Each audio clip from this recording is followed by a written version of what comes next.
Okay, I'm back. Um, as you can see, I've got the piece I did last time on my dress form, and I've started on the side piece. Now, as you can see, it comes all the way out to here, but the side is actually right here. And the reason I did that is because I've never actually done a dress like this, and I didn't want to cut it straight down and be like, oh my word, I've got too little. So that's what I did. And anyways, last time we went over this, but I'm just going to explain it again. On this front piece, at the side of it, I went down in increments and made it a little bit wider, not too much because we don't want it to come like this, and then billow out a lot. We just want it to come evenly down and just out so much that it's just barely there, a hint. And I did the same thing with this piece right here.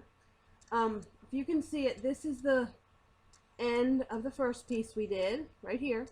And what I did was I took the other piece and I put it on underneath the front so that I could see this seam right here.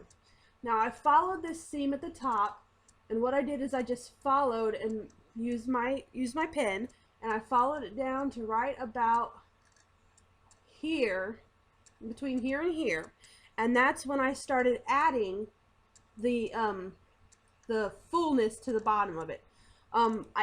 Started right here because even with the corset on, I've got hips. So I had to make it to where that would fit me. As you can see, I also put another dart here, and it goes from here to here. And I had to pull that in more right here at the hip, but then I tried to spread it out more right here so it would leave a lovely line going down.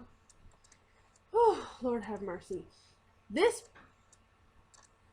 what are you doing? This part right here gave me a little bit of trouble because when I started pulling the fabric out, it gapped on me, and it looked a little problem. So my mom, she said that I needed to, she said that I needed to just take the needles out of there after I got this part needled up, put needles in this part, put them together, and then take the needles out of here and just let it lay naturally, and I did, and it worked perfectly. So what I did was, instead of I used twice the measurements on this piece to give it a little bit more fullness because it is on the side than I done this piece. So this piece I used one of the little squares, and then a half a square, and then 2 squares and a half a square, you know, to make it bigger, or maybe I should say that half a square, then full square, then full 1.5, and then 2, if you understand what I mean, to make it bigger.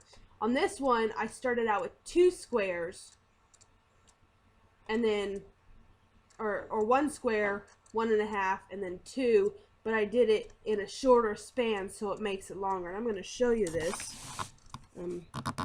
As you can see right here, it comes out like that, and here's our line. And I haven't finished the back yet, but when I get this piece done, I did this first, I should say. After I put this on, before I pinned any of it, I did this piece first, this dart right here, so that I could start pulling out. I did the dart, and I started pulling the fabric out and pinning it down to the dress form so that I could make my curves, because this part is going to be even curvier than the rest of it. On this side right here, I don't know if you can see this, but I've started my line at the top to make it do, I guess I should move that up, shouldn't I? I've started my line at the top, but you can just barely see that right there. And it's connecting with the front piece right there. And I pulled this. So the 2 lines, I had originally done it, the lines had been straight down. That's what I had originally wanted, okay? But when you're doing something like this and it's fitted to you, you can't do that.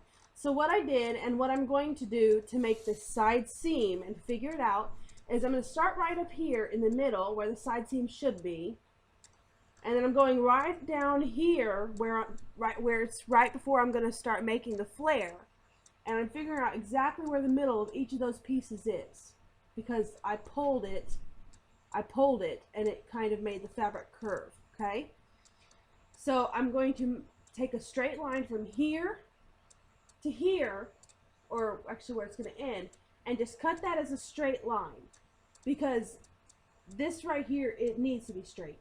And then I'm going to start doing the increments to bring in the flare to this side piece. And they're going to be very subtle, about the same as the front of this, because I'm going to also have flare on the back piece, and if I don't do it subtly, again, it will make it come out like this and it will not look good. Sorry about the camera, it's a little darker now. So anyways, I'll get back with you later.